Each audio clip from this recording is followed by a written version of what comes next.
you're like a young woman. Thank you. Who just moved to a new city. You're in a small apartment. Oh, you're not talking about me. Trying to find your way. And you have to make your freeloading boyfriend a dinner? This is it. Or yourself. And it's just... Or yourself. Right. Women eat too.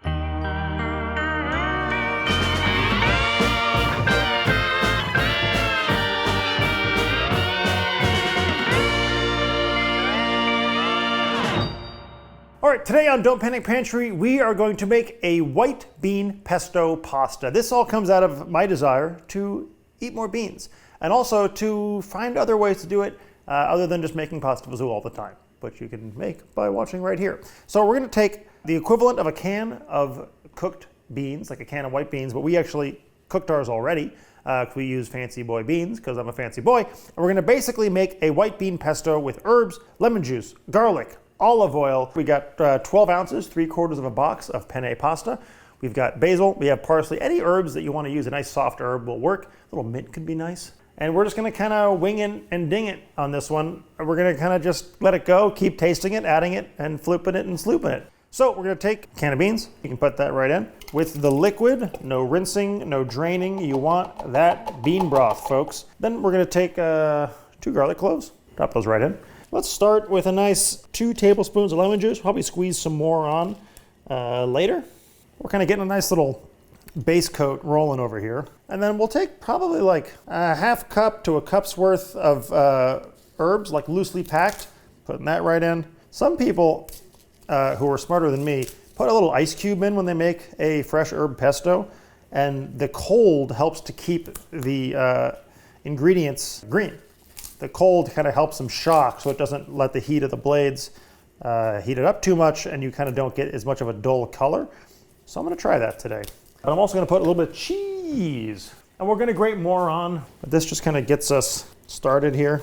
About a tablespoon of butter, some black pepper, and then a healthy couple tablespoons of olive oil, a pinch of salt. And again, we can add more everything later, but this is just getting us rolling. And then just cut to any other footage in the world of us putting pasta in a pot with salt and water. Okay. Look at that nice color we got. And so you don't want to save your pasta water until you're almost done cooking because you want as much of that starchiness in there. And we're just kind of bringing this back up to a simmer.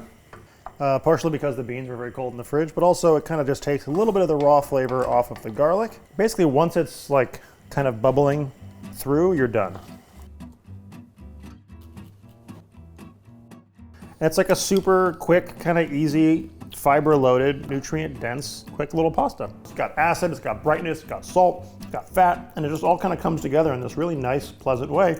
This is a great little what you got lying around pasta. And I do think you could definitely modify this. If you have some spinach, throw that in there instead of the herbs. You could use kale, you could use any number of greens. Arugula would work really well.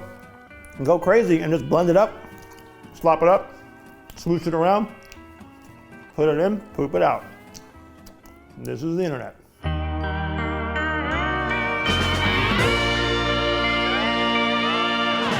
It's a pesto pasta. It's a pantry pasta pesto pantry bean pan, bean pan, bean pan, bean pan, bean pan, bean pan, bean pan.